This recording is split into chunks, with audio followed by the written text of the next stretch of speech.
You're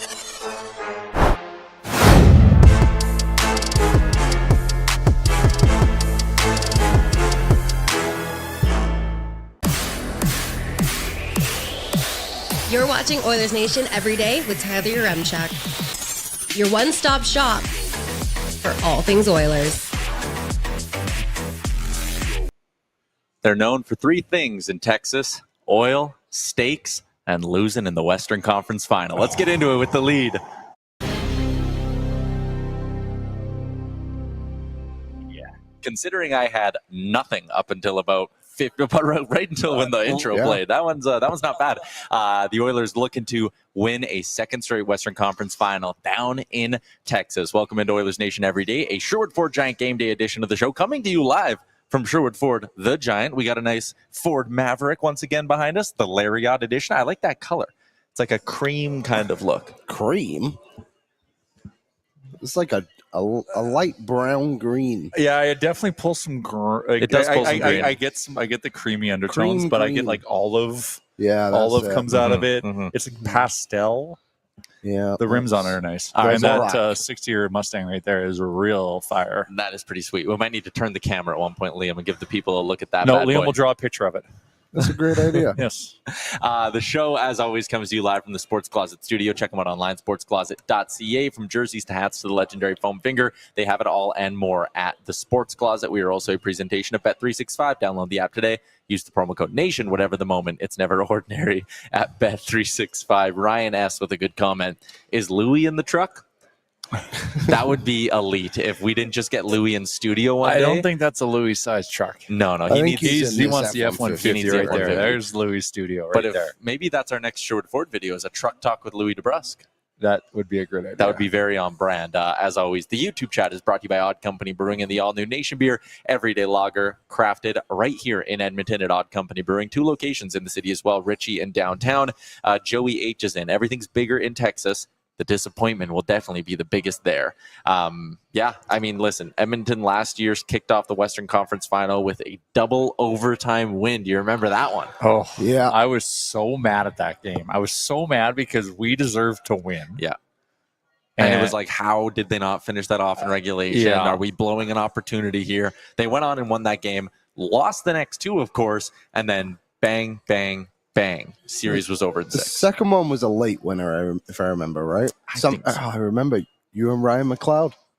Remember, you were very upset with Ryan McLeod because he moved out of the way of a shot he could have blocked. Oh, yeah. Yes. And didn't he get healthy scratch the next game I think because of that? he might have. Or like demoted in the lineup or something like that. Yeah, it was 3:41 into the third period. Mason Marchment scored. Then Dallas got the empty netter there. They lost 5-3 in Game 3, and then they responded with a 5-2 win in Game 4. Ryan McLeod scored, and I remember that because he would have been healthy scratched the game before. He returned to the lineup and found the back of the net. Bouchard, Janmark with his shorty. The Oilers were down 2-0 in that hockey game as well and stormed back to win it. So last year it was definitely a comeback effort and definitely one that, and Jay, I guess we really haven't had your thoughts on like the vibes heading into this series yet, but last year it felt like, okay, how are the Oilers going to beat this Dallas team, right? Is it, can McDavid and Draisaitl do enough to overcome all the other areas? Their blue line's better than us. Their goalie's better than us. Their depth is better than us. This year, I'm sitting here being like, the blue line's way closer to a coin flip or an Oilers advantage than people think. The goaltending, the goaltending's the goaltending. He's Jake Ottinger. I get it. But what are your vibes going into this series? Are you nervous? Are you thinking it needs to be like a scrappy underdog effort? Or are you like, hey, the Oilers got this? Honestly, I'm still nervous. Okay. And it's whenever you've got a goalie that's of Ottinger's caliber, that is always a concern. Yeah, defensive not as worried. Like Heiskanen obviously is going to play 30 minutes a night and be a factor, but everyone else around him, I feel like we definitely have the edge there. And then Rantanen, he's put up some weird numbers. I feel like we can shut him down. We've been able to do it. It's not as concerning, but there's different ingredients this year than last year, and both can be said for the same can be said for both teams. Yep.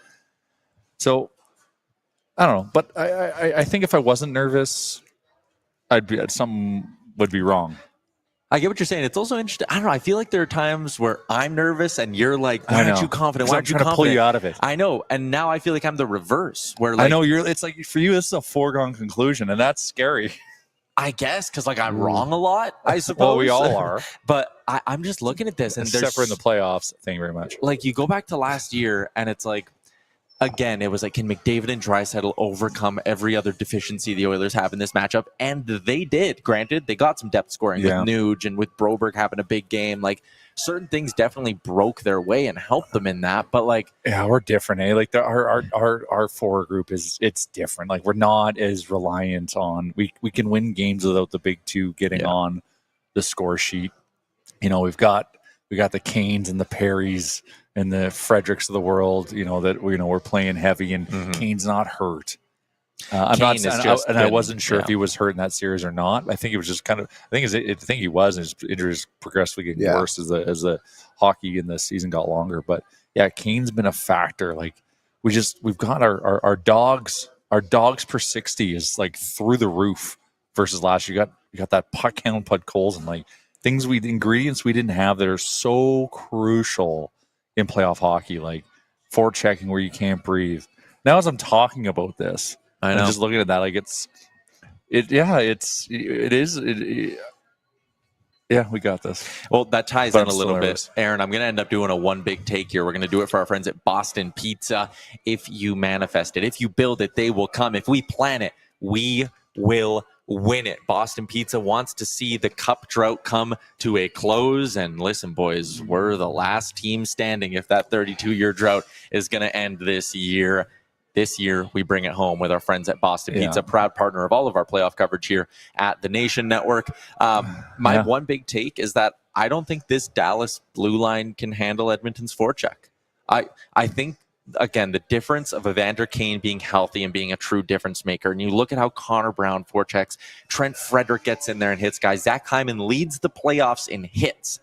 Number one on that board, Zach Hyman. And he wasn't even healthy earlier on in the playoffs. And I don't know, Podkolzin and Kapanen being on Draisaitl's wing, like two guys who will go and crash and bang and create space. I look at a Dallas blue line that has some very, very good players like Heiskanen, elite, Thomas Harley, they have two true number ones playing on their top pairing. Yeah, you got to hammer them. They just got to focus and take every ounce of flesh and just, like I said, just knock them down. Yeah, especially on Heiskanen.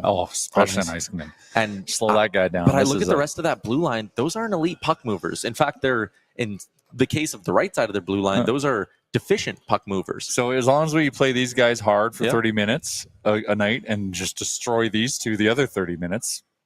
So, again, you never want to mess with a winning lineup. So I understand early on the Oilers are keeping things relatively similar to Game 5 against Vegas. But when you look at this lineup, Jay, and it's top heavy on the forward side, top heavy on the D pairing side, my big take yesterday was, why would you not play Connor and Leon together? And don't just worry about sawing off this matchup.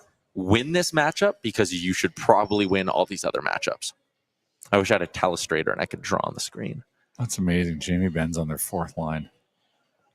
He sucks. I know, but he's interesting point. Yeah, but you can't rule out that guy still. Like he's an old dog, but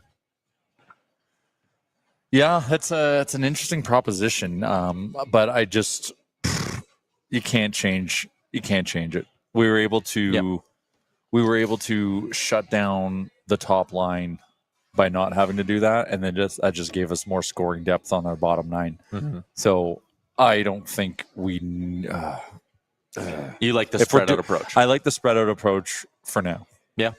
And that's totally fair, too. We'll get to some lineup conversation in a little bit here. We're going to have our boy Ladislav Smid on the show in about 20 minutes' time. He's going to swing by, give us his thoughts on the blue line, which has been excellent for the Edmonton Oilers, and maybe his path to victory for Edmonton in this series. But there were some pretty interesting lineup notes here, boys. Let's get to a quick little lineup report here, brought to you by Oodle Noodle. The Kung Pao is the community box. 10% of all purchases going to Sport Central. So head to Oodle Noodle today. There is no better spot to get your game day meal from, because not only is it absolutely delicious, but it's going to support the local community as well. Here's your notes from Oilers Skate. Calvin Pickard did not travel to Dallas. That was kind of expected. It's going to be Rodrigue backing up Skinner. Connor Brown is a game time decision. Whoa. He did not. Illness? He didn't skate Sunday, didn't skate Monday, and was not on the ice today, although he was at the arena. So feels like maybe a true game time decision. But again, if he didn't skate this morning and hasn't skated for 2 days, I have a hard time believing Connor Brown's going to be in the lineup tonight. I think he'll play. I think he'll take warm-ups at least. And He'll we'll find out definitely from take there. warm-ups. I guess the ultimate question is, what would you do if he doesn't play? He's a right winger, obviously. Arvidsson. So Arvidsson's the guy. I get that some people might be like, this is your chance to give. No. RV gets back in before Skinner. Arvidsson play penalty kill this year? Not a lot. Do we have any penalty killers out of the lineup right now? Because obviously Brown being the ultimate guy. Derek Ryan, but you're not going to play Derek Ryan. Yeah, I'll quickly look at the PK numbers so far in the playoffs here. But, they have been spreading out the wealth a little bit when it comes to the minutes on the PK, or introducing some new guys to that mix is maybe a better way to put it. So Connor Brown was their most used penalty killer, 21-22 so far, PK time on ice in these playoffs. Nugent second, Henrique third, Janmark four, and then it goes McDavid, Podkolzin, and Hyman, actually, and then Arvidsson is eighth on that list. Okay. So With a minute. He's on the list. You basically stumble your way into that kind of He time. fell Like out. Corey Yes. Perry's on there for 48 seconds. So Yeah. Listen, if you don't have Connor Brown, you're probably just giving Podkolzin and Janmark a bit more time as a duo than doing the Nuge-Henrique thing. I know they like to start with Nuge and Henrique to make sure even if someone gets kicked out of the Win a face-off, draw, yeah. they have a centerman, and usually one or both of those guys, as soon as it's cleared, will go right off the ice, and they'll put out like a Janmark-Kapanen kind of duo. But that's the other thing, too. Kapanen didn't kill in his 2 games, which I don't even think he would have had a lot of opportunities to kill penalties. No. But they could just start using Kapanen. They leaned on him a bit earlier in the year. So, again, I'm not even putting in Arvidsson for any amount of PK or defensive responsibilities, but I think he's your best option of between him and Skinner. It's a no-brainer for me. I'm putting in Arvidsson. yeah, Arvidsson's he's tiny, but he's a dog. Yeah, he'd be the guy I go with too. Again, if you're looking at a left-handed shot, then I would go Skinner, but just where they are in the lineup, I think Arvidsson. I don't even think he was playing that bad when he came out of the lineup. I just think it was circumstance, and they wanted that speed that Kapanen brought. And do you need speed as bad against Dallas as you did against Vegas? I think Vegas attacked with a bit more pace than Dallas did, especially in transition. They had a lot more blue liners that can move the puck well. So, Again, you're worried about that when it's Haskin and Harley, not so much with everyone else. I want to read this one from Mark Spector, who was at the skate today for the Oilers. Matthias Ekholm is taking a regular shift at practice. We were told he will not play in games 1 or 2, but it's playoff time. So take that promise for what it's worth. He did skate on what you'd call the 4th pairing for the Oilers today. So again, it's not like they had him out there with Bouchard or whatever, but with Connor Brown out, does it maybe open the door if Ekholm's progressed quicker than you think? Do we see a last minute 11-7 tonight from the Oilers? I don't think that would even be a bad idea tonight. In the sense of I'm not saying you have to play Ekholm as much as obviously you would, even if he plays 5 minutes. And you just get him through the routine. Get him in there a little bit and play. McDavid and Draisaitl have had 5-6 days off now. Yeah. Also, too, you can run them. Dallas play 11-7. So maybe it gives you more opportunities to match up against Rantanen. I was looking at some of the stuff. When the other lines are productive, it's because Rantanen is playing with them. So if you're able to get McDavid or Draisaitl or Nuge, whoever out there more often against Rantanen, with the 11 forwards, maybe that's an idea. So Dallas was going 11-7 in that series against Winnipeg when Heiskanen returned because they're easing him in. It sounds like, to stick with the theme of the lineup report, that it's going to be 12-6 for Dallas tonight. I would imagine they still rotate Rantanen quite a bit, though, considering no one else is playing well. I could see that. This one from our boy Coombsy, who handled the game notes over at Oilersnation.com today. The all-Finnish top line of Granlund, Hintz, and Rantanen have combined for 18 of Dallas's 34 goals in the playoffs, with the rest of the team combining for just 16 goals in 13 playoff games. And on that note, struggling with the production, the Stars did opt for some different looking forward lines in this for this hockey game tonight. They're going to put Johnston up on the wing with Matt Duchene and Jason Robertson. So that's a new look there, moving Johnston to the wing, trying to get him going. Sam Steele with Marchment and Sagan, and Bach with Dadonov and Jamie Benn on the 4th line. So what makes this interesting for me, one, Wyatt Johnston up on the wing. He was really good against the Oilers a year ago. And actually, he was one of the few forwards who was really good. Their leading scorer in the series was Jamie Benn last season, where he had 7 points in 6 games. 6 of them were assists. But only 2 Dallas Stars forwards scored more than 2 goals in that series. Jason Robertson had a hat trick in game 3 and did not score again in any of the other 5 games. Wyatt Johnston had 3 goals in a 3-game stretch. He was probably actually their best forward last season in this Western Conference final, and he's been ice cold so far in these playoffs, but they're obviously trying to get him going. Yeah, and I mean, as a player too, that if he gets going is someone you have to really worry about. I think the Oilers can still take care of him because Matt Duchene is playing so poorly too on that line with him. So it'll be interesting, but they need to just do what they can to limit the offense to that top line of the Finnish guys. I just don't like how we're just saying things like Matt Duchene's playing so bad. He is. But I know, but I see what you're saying. Eventually, he's due to start putting something together. I know Just don't believe it's just hey, I live in the woo woo, man. I'm a feels guy. Matt Duchene has never done well in the playoffs. Well, Like his time in Dallas, I should say. and then Last year the he Blue had Jackets. 6 points. So 2019 he was a point per game. Yeah. Last year with Dallas he had 6 points. This year he has 5. Yeah. Just- I know, man. I know, but just I'm not worried about him. I respect that. I respect that a lot. I'm worried about The someone job's not done. like a Sagan showing Let's up. make him play bad. Yeah, exactly. Sagan was hurt all year, though, too, right? Yeah, he that's might be a true. guy who's I- struggling to get going, I get his just legs think moving. he's someone, obviously a cup winner a long time ago, but those kind of guys, I'm like, I know I said Jamie Benn sucks, but he's still Jamie Benn. He is. He'll be a still factor good no matter player. what. Yeah, Yeah, for oh, sure. yeah, But physically. And Marchman will be in the mix and all of that. Oh, yeah, Marchman's- he's a physical presence. Yeah, and he he's a can good score. player. If I was doing a rat list for the Dallas Stars, Marchman's number 1.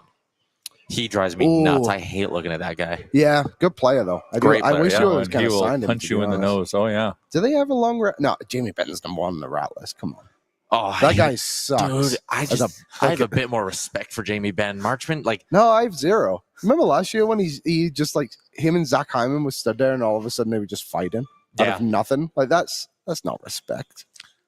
Punches Shifley in the face. that was a sucker punch. That was a cheap sucker shot. punch. Yeah. He's not afraid to do it. Yeah, he's doing what he needs to do.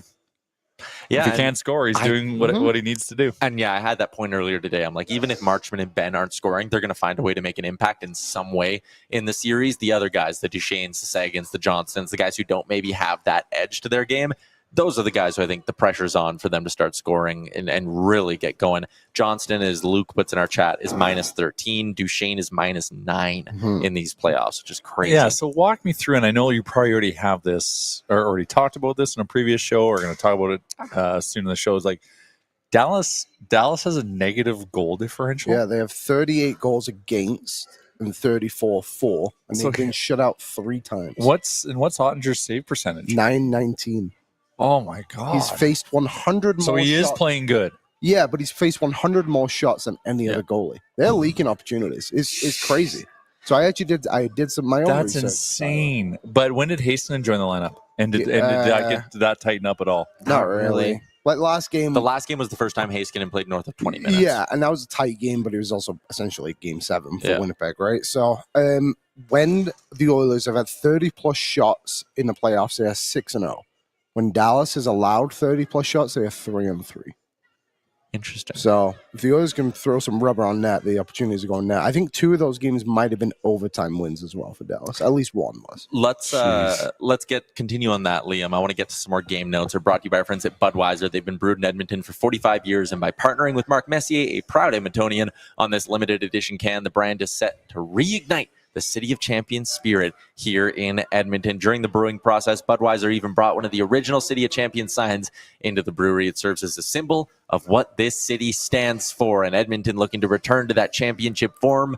But before we start talking Cup final, you got to beat the Dallas Stars 4 times. Some game notes, Liam, you just talked about it. Getting 30 plus shots is going to be massive. Edmonton really dictated the pace of play against Vegas, and that's not something people really thought they were going to do going into that series. But we were the slow team. We were the slow team. We were the Slow old team. and old. And they flipped that narrative pretty hard, and I'm looking for Edmonton to maybe do the same thing.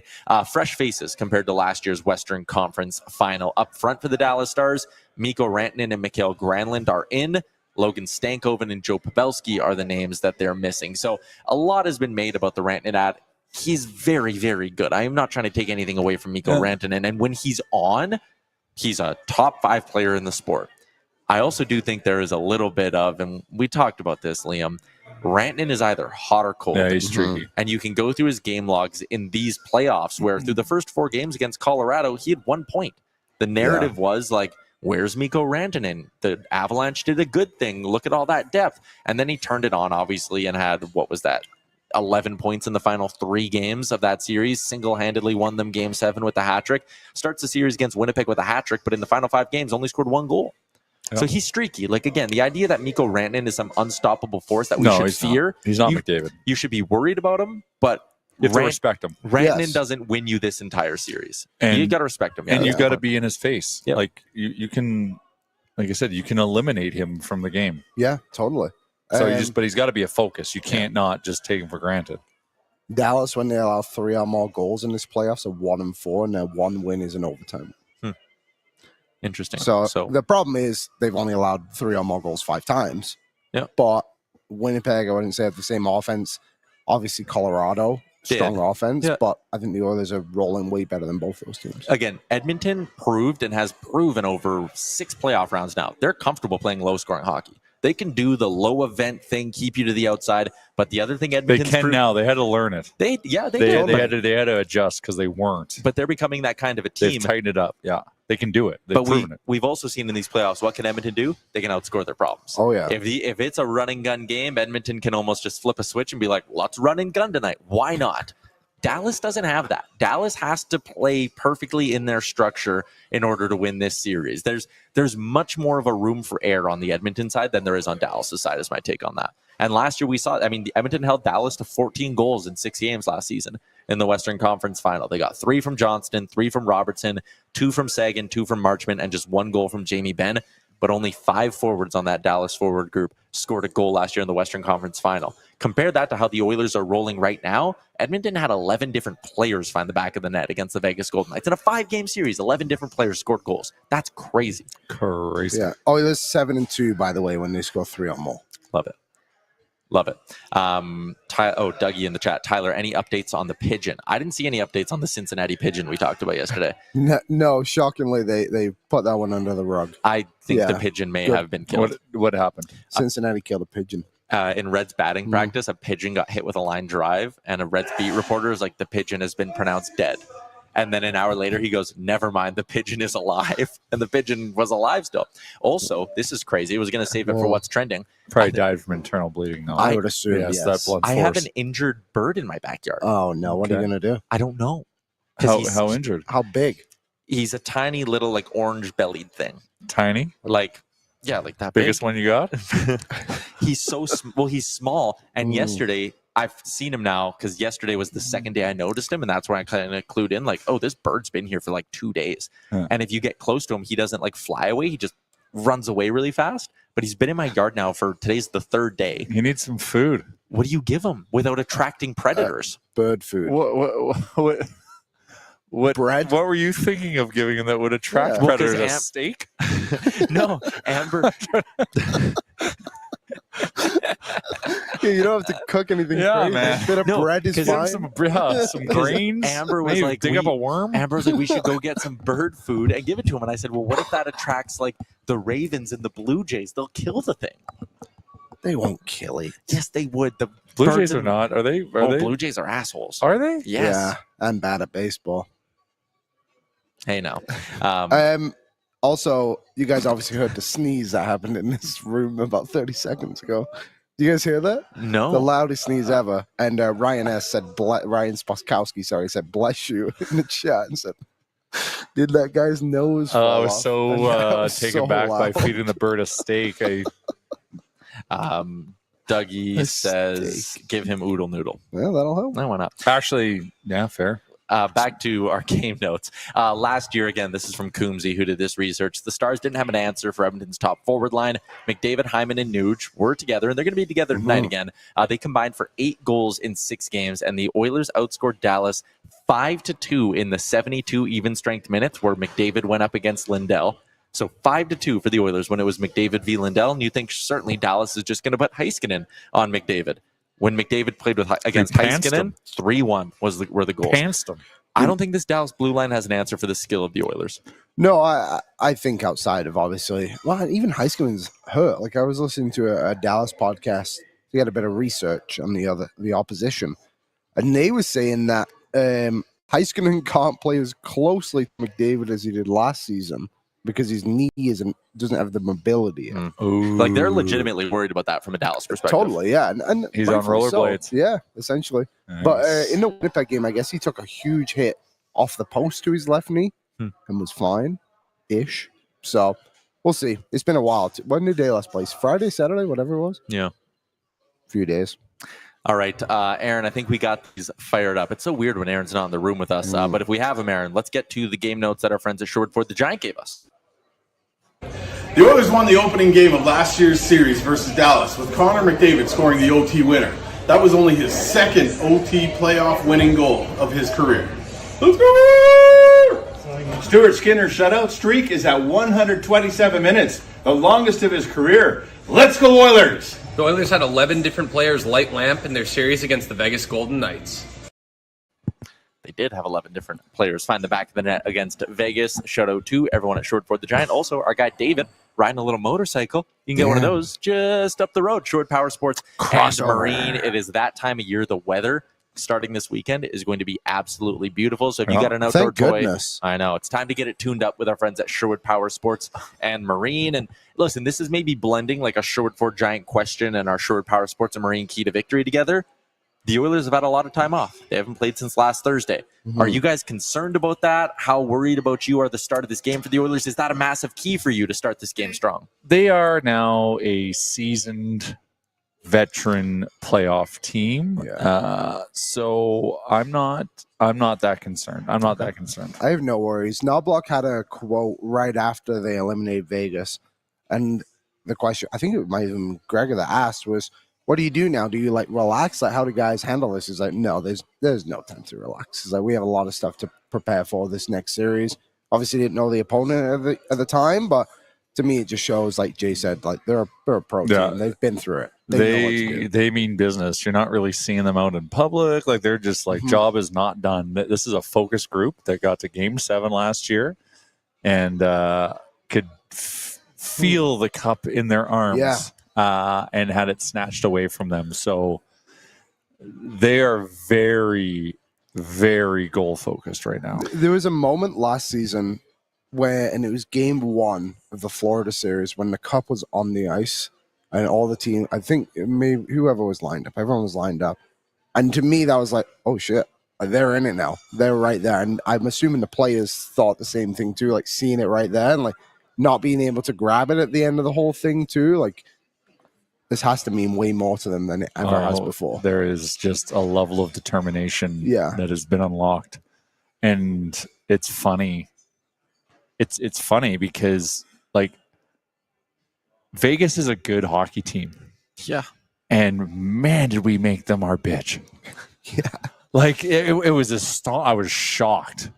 I thought that was going to be a tough series. But, my Lord, this is a determined group. And I can't believe that didn't sway a lot of the national media. That Edmonton eliminated Vegas in 5 games. 5. And didn't give them an edge. Gentleman's sweep, man. Like, it was like that. Obviously, the one game that they lost wasn't great. And the whole team played bad that game. And it didn't even matter. No. They just went and took care of business twice and shut them out back-to-back games. And yet everyone is taking Dallas in 6. I don't get it. I really don't get it. I really don't but I like it. So I like it too. I like it. Maynard is in. He says, yes, the layoff is a concern. 91 Pulp. Carolina had time off. They got rolled last night. It's definitely something. So, yeah, like Florida only had 48 hours between Game 7 against the Leafs and the start of their series against the Canes. And they came out and laid the boots to Carolina early on in that hockey game. I think what's interesting is, like, where do you draw the line for, like, a normal break to a long break? Because Edmonton had 4 days off between LA and Vegas. Came out, won Game 1 against the Vegas Golden Knights. Okay, now they've had 6 days off. Dallas has also had 4 days off. Like, does that extra 48 hours, is that really the difference between being, like, rusty or rested? And maybe this is something for Laddie, too, and we'll get to him in a second. I just see he popped in. I think if you do the same kind of lineup comparison that you've done with Edmonton and Dallas, and you apply that to Florida and Carolina, you'll quickly get your answer as to why Florida won Game 1. Brett put in the chat, Brett Rutherford, Carolina's dogs per 60 isn't as high as Florida. No. It Their is for- structure per 60 is through the roof. Yes. Shots Yeah. per 60, very high. They Right. just shoot from everywhere. from the But parking lot. physicality per 60 not there, and obviously a veteran championship team and mindset not there. And then if you just look at the depth of that lineup, it's compared to theirs, it's not the same. Mm-hmm. All right, let's get out to the Star Mechanical guest line for the day. It's Edmonton's #1 plumbing and heating company. You can find out more about what's made them one of Edmonton's most trusted companies for the last 2 decades by visiting them online at starmechanical.ca. Give them a call. Any of their qualified plumbers, electricians, everyone will do great work. I like to think Red does the best. And on an Oilers game day, you know he's dialed in doing his best. Speaking of dialed in, always a pleasure to welcome former Oilers defenseman Ladislav Smid to the program. Oh, look at this, Laddie. Right. Everyone's ready to go in the game day spirit. How you doing? Hi. We are doing good. I love Supporting it. the Oilers. That is good stuff. Let's go. Oilers. My man. That's Hi, good, boys. Laddie. Vibes are high here. Like there's a certain level of confidence after how the Oilers played against the Golden Knights. How are you feeling heading into this matchup against the Dallas Stars? You know what? I feel pretty confident for the boys. First 2 rounds, they show a lot of resiliency. You know, they were down, but they were able to pick themselves up and able to finish. Especially the first round, it wasn't easy. You know, after being down and battling back in multiple games, kind of. But they showed, like I said, the resiliency and what it takes to to come back in those games, especially in the playoffs, and show that they play as a team. It's not anymore about just Connor and Leon. It takes the team is so deep. Enough. the team is so deep, and I love that. That's something the previous years. A lot of people were very concerned about the depth of the team, and now I think the Oilers have arrived, and I think this is a big chance for them to do some damage, and especially the second round. I thought that Vegas would put up more of a fight, but no more. Okay, no more. They would put up more of a fight, but all credit goes to the Oilers. The way they played so fast. They were aggressive. I was a little bit concerned about the defense as well with losing Ekholm, but wow, they proved me wrong. Everybody stepped up. It's an opportunity, right? When somebody goes down, there's an opportunity for other guys to step up, and they did, and they did it at the right time. So, like I said, I'm confident. Don't get me wrong, Dallas is still a hell of a team, but I watched them. I watched their series against Colorado, and the second round. They're a good team. Don't get me wrong, but I think Oilers have a chance, and they beat them. They beat them last year. So, I think we can be optimistic, but still treat it with respect. They're a great team. Like I said, I thought that Colorado should have won the Game 7, but then you have difference maker like Rantanen, who takes the game over, and he showed it at the second round. And I know Dallas, the rest of the team kind of struggles with scoring goals. So, but we cannot take it for granted, right? They still have a lot of firepower, especially up front. But some guys are struggling scoring goals. I have to knock on something, so they get up. Oh, sorry, guys. I have 3 dogs here. But I'm optimistic. I'm confident. Still, I have a lot of respect for Dallas, like I said. But it should be a good series. Really good series, but I think Oilers can take it. I think Oilers can take this round too. I want to ask you a little bit about that blue line, because I think, like a lot of Oilers fans, you see Ekholm go down and it's like, oh boy, are they going to be able to survive this? And listen, you're never going to replace Ekholm with just one guy stepping up. But you look at this blue line, the way Bouchard, I think, has elevated his game once again in the playoffs, impressive. Look at how Kulak's elevated. Jake Wallman's coming to his own. John Klingberg's resurgence is unbelievable. Is there one of maybe those 4 guys who's really stepped up, one of those 4 that's impressed you more than the others? I think Evan Bouchard. Like everybody knows about his offensive play, but it comes sometimes with some of the giveaways. But you can live with that. But especially in the round two, I thought his game was like all around really really solid. And like I know like there's gonna be fans like, oh, he's gonna make mistakes, but he hasn't made that many mistakes. But at the same time, like I'm okay when he makes mistakes once in a while, as long as he produces. Like you can live with that. And like you said, you mentioned all the names. Like everybody stepped up, and it looks like they find their six guys that they want to roll with. And like we haven't mentioned Darnell Nurse. Like Darnell has been playing. In my opinion, and again, there's a lot of criticism like throughout the years, but like I'm a big fan of his game, especially this year. He has been solid from the beginning of the season throughout the playoffs so far. So and he's a big voice in the locker room from what I know. Great guy. I'm very happy for him. And he's proving again a lot of the fans wrong. Like he can get the job done. And last year, they went all the way to the Game 7 in the Stanley Cup Finals. He was part of it. Now, again, they have a big chance to repeat it, hopefully with the better results.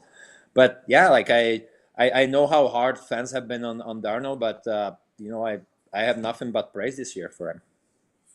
We had a And conversation. one more guy, Klingberg, guys. He came in Yeah. and nobody like a lot of people thought that he's done, right? Like even me, like I thought there's no chance that they're gonna give him a shot in the playoffs. But he comes in and it's like he's never skipped a beat. Like he's a veteran guy. Like a lot of like some guys could be like, oh my god, they are not playing me, and like basically gonna shut it down. But he wants to again, like he's playing with a chip on his shoulder. He wants to prove everybody wrong. Like I said, a veteran guy. He's never gonna be kind of like all around like shut down defenseman, but he's really good with transporting the puck, supporting the offense. He can, yeah, like I said, create the offense. That's the kind of guy he is, and the way the Oilers are playing right now, like they're a puck position team. So all you need to do as a defenseman, transport the puck as fast as possible to the offense, to the forwards. They do the rest, and the whole group, not just Klimberg, but of course everybody's coming to my house now.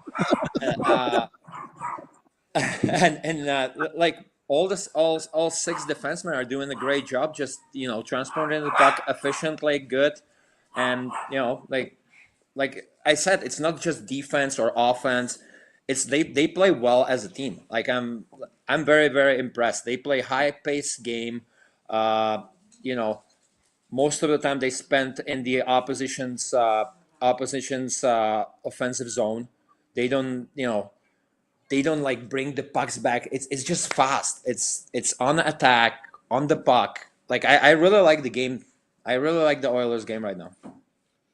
We were talking right before you got on. The Oilers obviously was it 6 days off, Dallas 4 games, and last night we saw Florida just take over against Carolina in Carolina, and Carolina had a lengthy time off. Does the time off actually matter that much, or is it based off like what you show up and do that day? Tough to say. Like I actually I talked to my son yesterday about Florida. He was like, "What do you think is gonna happen?" I'm like I feel like the Florida doesn't care. Like it actually benefits them that they are going straight to the next round. Like they play the same way every single time. Like you know exactly what you're gonna get from them, and they're ready. And when you hear them talking after the games, like it's like we don't really care. It's game 7. We take care of the business and we are ready for the next game. That's how we are.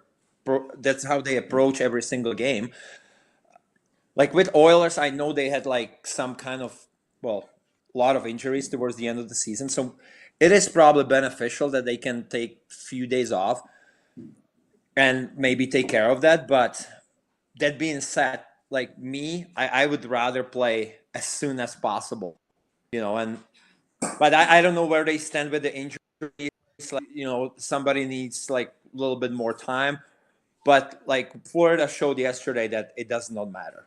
Like they came to Carolina, they didn't even go home, flew straight to Carolina. They were ready, boom, 5-2. You know, and they didn't look tired at all.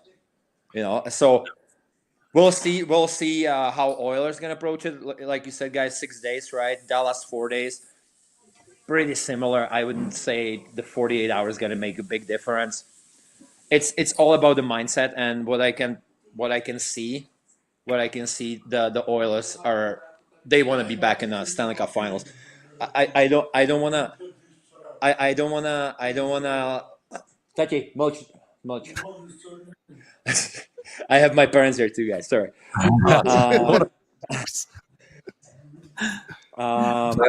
Yeah. So I don't think at the end of the day it's not gonna matter the 48 hours here or there. It's the mindset. Oilers, like I said, they want to be back in the finals. Again, I don't want to disrespect Dallas, but their mindset is pretty straightforward. You know, like whoever is gonna be in their way, they wanna go through that. They want to be back. They want to prove, you know, that they're the team this year that you have to go through to win the Stanley Cup. One more before we let you go. I wanted to ask you a little bit about Stuart Skinner and the way he's just totally rebounded and found his game a little bit. And, maybe put yourself into like your player mindset. When you had a teammate like that and a goalie, I suppose, who was struggling the way he was early on and his struggles were so apparent, but then you see him find his swagger again and find his game. Does that almost like galvanize you and give you more juice as a teammate? Be like, man, look at the way this guy just fought through everything to find his game. I think so, and you could tell after those two big shutouts, the way the guys were, like right after the game, they were like giving him hugs, and they were like super super happy for him. It just shows how tight the team is. It doesn't matter who is in the net. Calvin Pickard did a great job. Now Stu came in, and he was really solid, especially the last two games. He was really really solid. I'm very happy. And I'm sure it gives you the extra confidence boost. Still makes me nervous at times because, like we know the history. Last year, similar thing happened. But at the same time, he's proven that he can take the team to the Stanley Cup Finals all the way to the Game 7. So I think there is a lot of optimism when it comes to Stu, especially now. It's been 6 days. Hopefully he can pick up where he left off. But last two games, solid. The team in front of him, very, very solid. Like I said, it's not anymore about, those two guys that we mention all the time. It's like a well-oiled machine kind of thing, D-men are doing good job killing the plays, transporting the puck, forwards, playing high-paced game. Like, they went through LA, they went through Vegas, and especially Vegas, they made them look really, really slow. Like, that's my opinion. They made them look really, really slow, and that's pretty impressive for me. Because Vegas is a really good team. Vegas, in my opinion, probably arguably the best defense, in my opinion. They're really good. They're stacked there. And the Oilers made them look, like I said, slow, and it was really hard for them to defend in their zone. Like it was just, it wasn't defense offense. It was a 5-man unit, wave after wave, just efficient, aggressive. And the other thing was, like when Vegas tried to play physical, Oilers answered the bell, and they pushed them right back. So, and that's another thing that we haven't seen in the previous years, that physicality. The guys are ready. They put some big boys up front. You have Corey Perry. Evan Durkane has been really good. Henry's been really good. Frederick. Like, you have these guys, and like they can answer the bell. On the back end, we are pretty big there too. Like, so I don't see many weaknesses. I haven't seen many weaknesses so far in the playoffs. Maybe earlier in round one. But then it started, and that's how we won the playoff to go. Just slowly going up, and hopefully you reach the top at the end. Yeah, and maybe if we could just quickly, Aaron, flash up the Oilers forward lines. Like to your point about the physicality, Laddie, you go through every one of these lines. Zach Hyman leads the playoffs in hits. Podkolzin and Kapanen next to Draisaitl, they're bangers. Evander Kane, I'm sure every defenseman hates playing against Evander Kane when he's on his game. Trent Frederick on the fourth line. Like every single line has a guy who every time a defenseman on Dallas is going to go back retrieving a puck, they're looking over their shoulder going, who's smoking me this time? Oh, 100%. And yeah, I forgot to mention Zach Hyman. Oh, like everybody's like 50 goal scorer, right? Year ago. Like, and like second half of the season was really good for him. He scored some goals, but in the playoffs, it's not really pouring in for him, but he's bringing something else to the table. He's leading the team in the hits, and I respect that. And you want that. And like the other teammates probably, whoa, if he can do it, I can do it, right? Like it's pretty impressive, and it's like I like the way the team is put together. It's like, and again, Evander Kane like hasn't played whole year. A lot of respect. It's not easy at all. But he's a pro. He wants to win, and he's bringing it every game. Same with Corey Perry, 40-year-old wonder. Benjamin Button. I read on Twitter with somebody. Again, a lot of respect for him too, guys. Like it's like he was like MVP of the league a bunch of years ago, 50 goal scorer, Stanley Cup champion, and like you can put him anywhere in the lineup. He takes on the role, and he plays hard every single shift. Like honestly, that's the guy that I have the respect the most, because like he just puts his ego aside, and he just gonna do whatever he can to win the games, get under the skin, score goals, be a pest, whatever you need from him, he's gonna deliver. And like I respect that a lot. And you have these like mini stories throughout the lineup, and it's fun to watch. It's fun to watch, and that's why I feel really confident that this team can get it done this year. It's great. I mean, we have your boy Devin Dubnyk on our show every week, and he does our pre and post games. And we laughed at him about Perry. Like Perry's older than both you guys, Laddie. He's still out here crushing it. It's wild. I know. You would have done like rookie camps with him in Anaheim, wouldn't you have?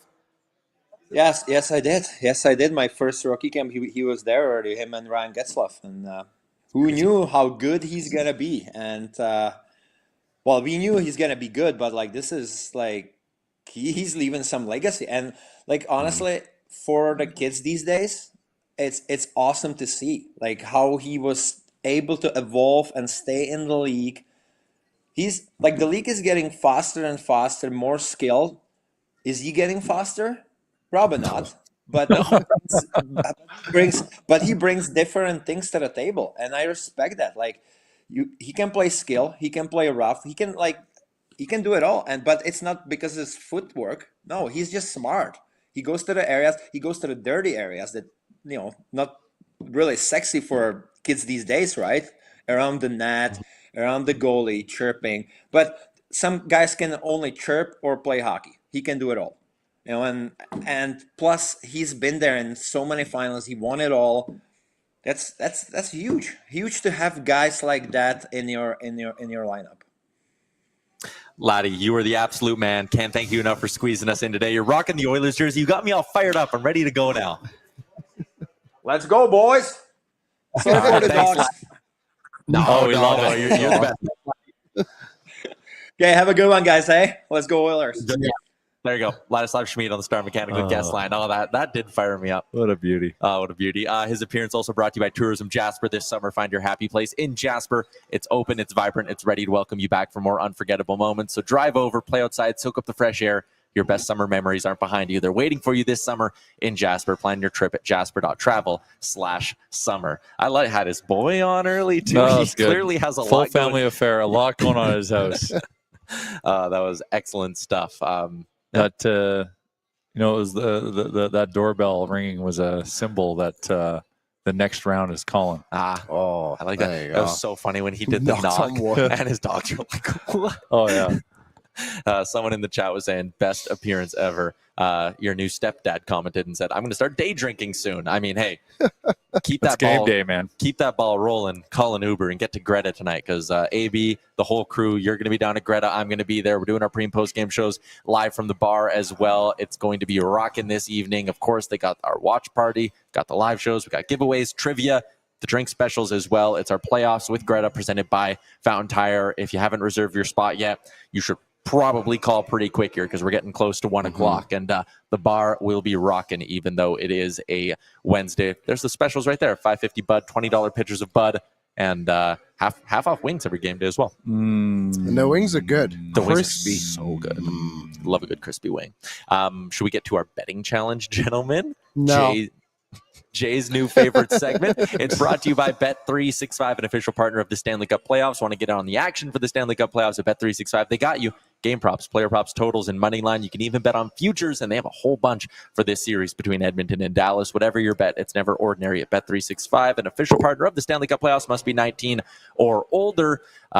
Nobody won their Game 5 bet. I mean, Wow, when a game finishes, I reached for it though, right? I did all the shot blocks you and did. everything. How close did you get, actually? Now I'm No, curious. not that close. I think 2 of the guys hit their shot block. Yeah. Shout out to Aaron R, who says we will be watching and cheering from Dubai tonight. Oh, all nice. right, Was Aaron. that a 12-hour difference? I can't remember. Or probably further. I would. But that's almost getting to the point where that's not bad, right? That's actually not bad. 6 a.m. Yeah, that might be. Hey, if anyone's in London next Tuesday, I'm looking for a place to watch the game. So if you live there, I'll come over There you go. and I'll bring beer. Wow. Would you consider taking a train somewhere? It's got to be close Oh, because your I gotta, dad's over there. I gotta leave. not they'll be close. back. Ah. by I that gotta time. I gotta leave back home the next day. Oh yeah. So I gotta that's a tough keep it swing. to the vicinity. Radius of your hotel. If anyone lives in London, Edmonton Oilers. We're gonna make this London, happen. England fan club. yeah, It's got to be one. Who's your buddy? Does he not live in London? No, they live in Brightman. I don't know what It's that not- is. no, it's To a me, few everything trains. there is just London. It's Yeah. just- Yeah, we're all London. Ryan Spakowski says, I have a cousin there, Jay. in London. Are they an Oilers fan? Are they in London? London? Jay I'm in. just trying to get people's addresses, maybe. All right, betting challenge. Nobody hit their bets in Game 5 against Vegas, Yeah. but we're looking to get Back things to rolling here business. tonight. Liam and I both in the negatives. Jay up 17.55 units Yeah. thanks to his Trent Frederick bet. I'll go first here tonight, a little same gamer. I've been betting on Zach Hyman to find the back of the net for a while now. Connor McDavid's been crushing his shot prop. Hit it every single game against the Vegas Golden Knights. Connor 3 shots. McDavid 2 points. Moneyline Hyman goal plus 850. Boom. There you go. I mean, that seems extremely plausible. Yeah. So I like it. Hyman was good last year against Dallas. Liam, what do you got?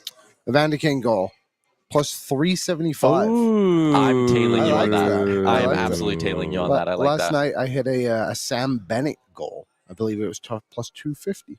Nice. Yeah, so he leads Florida in goals. So that Wow. was a nice little one to find. Okay. Jay, you went with?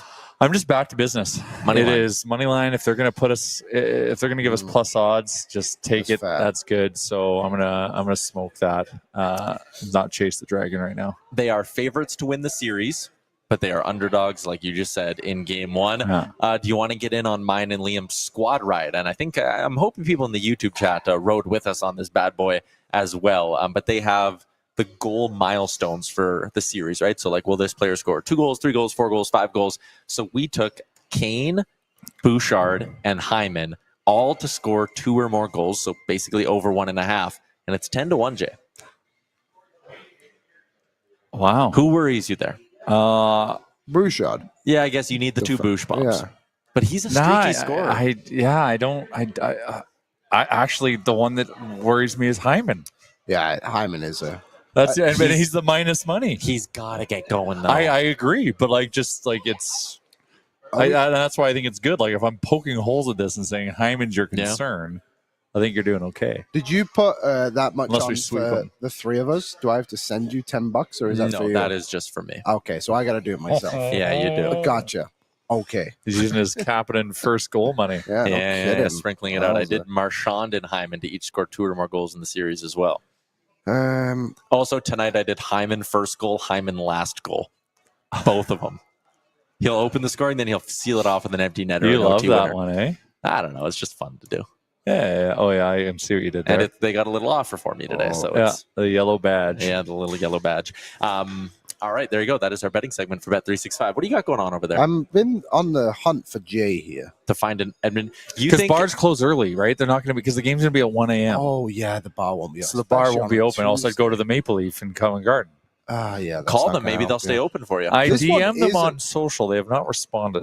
This is an American bar.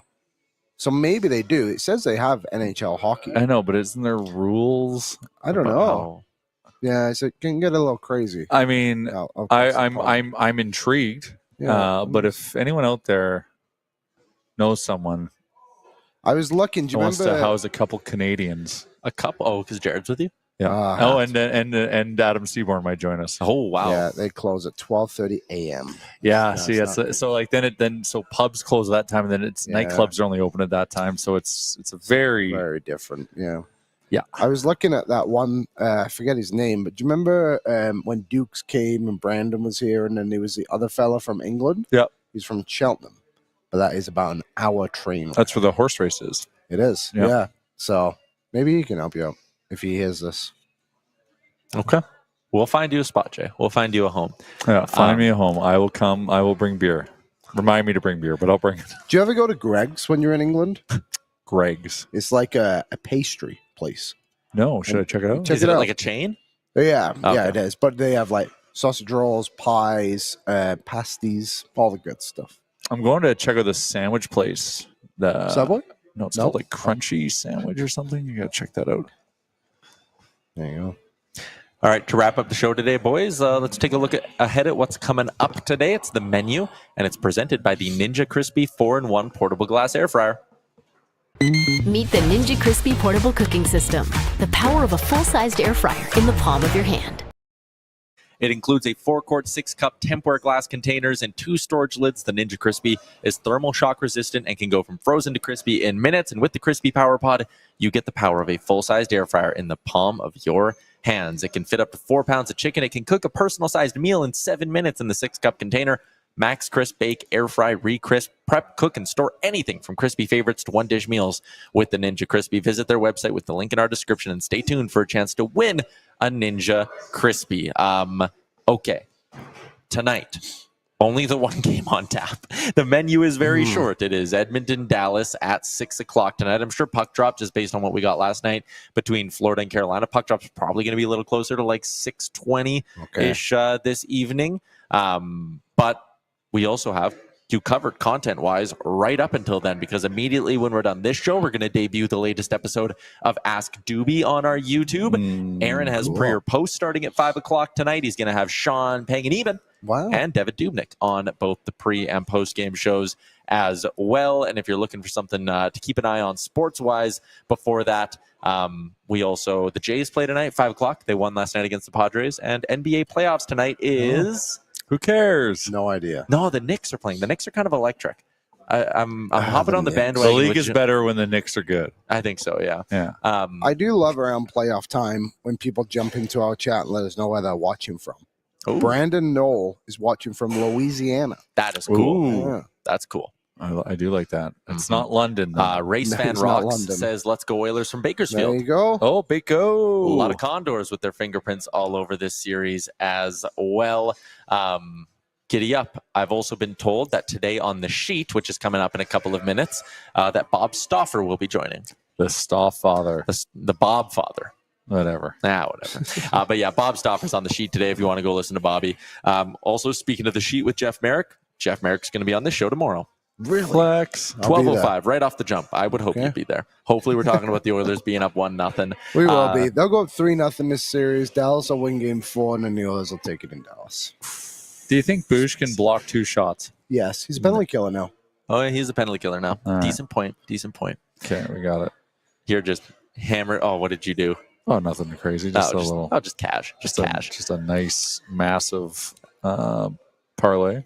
Do you know, I know we don't have what's trending on the menu today. No, we didn't. But I have one thing I want to bring up. Sure. The gentleman from the New York Yankees, I've noticed this morning he's catching a lot of heat for his roll call. Have you seen that? Yeah, I know who the bleacher creatures. I feel like that's a bit unfair.